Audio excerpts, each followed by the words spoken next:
Unité 0, Bienvenue, la France, Manuel, le monde de Léa et Lucas.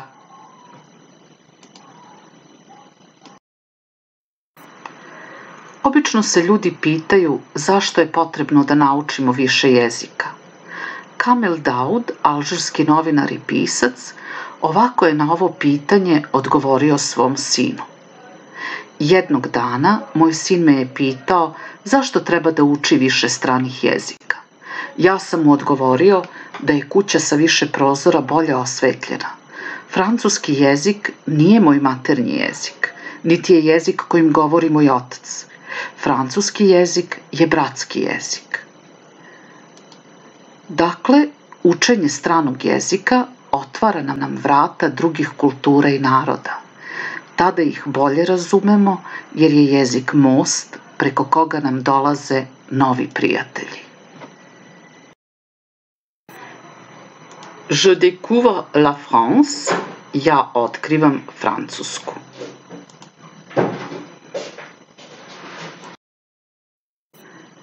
Francuska je jedna od članica Evropske unije i nalazi se u zapadnoj Evropi. Nazivaju je još i heksagon ili šestougao zbog oblika svoje teritorije. Službeni jezik je francuski. Francuski jezik je službeni jezik još u 32 države članice frankofonije, zajednice država francuskog govornog područja. Tako 300 miliona ljudi na 5 kontinenata govori francuski jezik. Zato je francuski jezik peti na svetu po broju ljudi koji ga govore iza kineskog, engleskog, španskog i arapskog. Francuski jezik je bio službeni jezik Engleske preko 300 godina, od 1066. godine do 1300. godine. Francuski jezik je zvanični jezik Ujedinjenih nacija, Evropske unije, UNESCO, NATO-a, Međunarodnog olimpijskog komiteta, Crvenog krsta i FIFA. Paris est la capitale de la France. Pariz je glavni grad Francuske. Les symboles de la France. Simboli francuski. Le drapeau français. Le coq. Voilà un jeu de mots latin, Gallus, coq, et Gallus gaulois.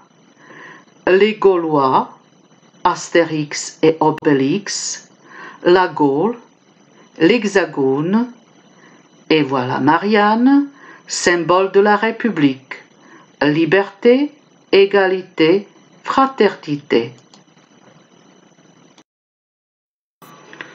Francuska zastava je trobojka sa 3 vertikalna polja, plave, bele i crvene boje.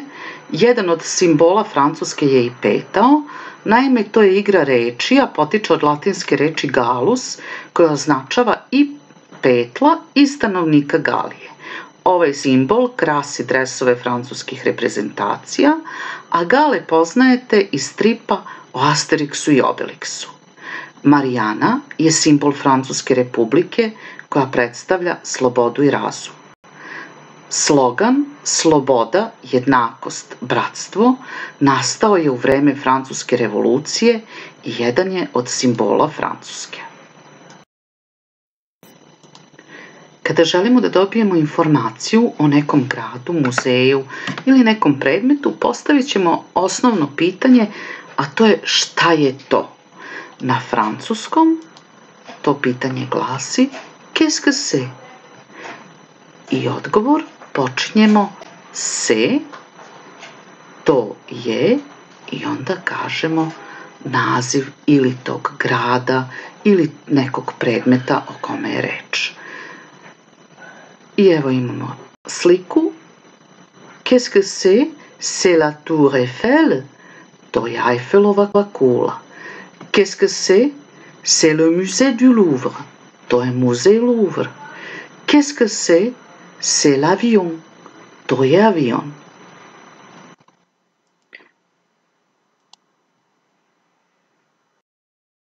Kada želimo da dobijemo informaciju o nekoj osobi, prvo pitanje koje ćemo postaviti je ko je to? Qui est? ko je to? Qui est? C'est Zaz. Ko je to? To je Zaz. Zaz je inače francuska pevačica. Qui est? C'est Kylian Mbappé. Ko je to? To je Kylian Mbappé, čuveni francuski fudbaler. Qui est? C'est Louis Pasteur. Ko je to? To je Louis Pasteur, čuveni francuski naučnik koji je izumeo vakcinu protiv besnjela.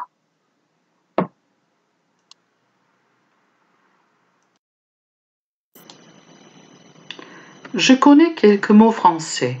Ja znam nekoliko francuskih reči. Možda niste ni znali da vi zapravo neke reči na francuskom već poznajete. To su reči koje imaju isto značenje i u srpskom i u francuskom, samo se razlikuju u izgovoru. I evo tih reči. Le café, kafa. La radio, radio. Le taxi, taksi. La télévision, televizija. La tarte, tarte, kolač. L'avion, avion. Le bonbon, bonbona. Les croissants, croissants. Comment saluer quelqu'un en français? A kako da pozdravimo nekog na francuskom?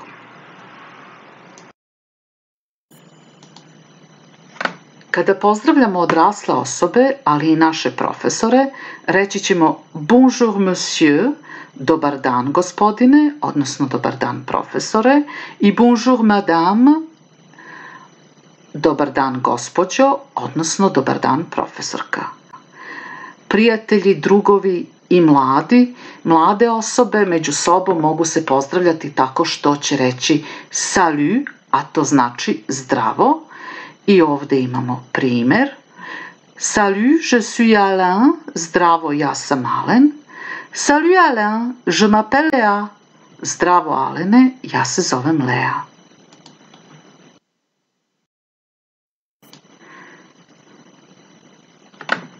Tako, kada nekog sretnemo u toku dana, pozdravit ćemo ga rečima bonjour, dobar dan, ili salut, zdravo. A kada se od nekog rastajemo tokom dana, reći ćemo au revoir, doviđenja, ili bonne journée, prijatan dan. A možemo reći i à bientôt, vidimo se uskoro. Međutim, ako nekog sretnemo tokom večeri, pozdravit ćemo ga rekavši dobroveče, a to je na francuskom bonsoir. A kada se rastajemo od nekog tokom večeri, reći ćemo bonne nuit, laku noć.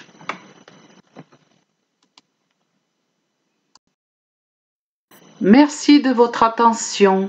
Hvala na pažnji.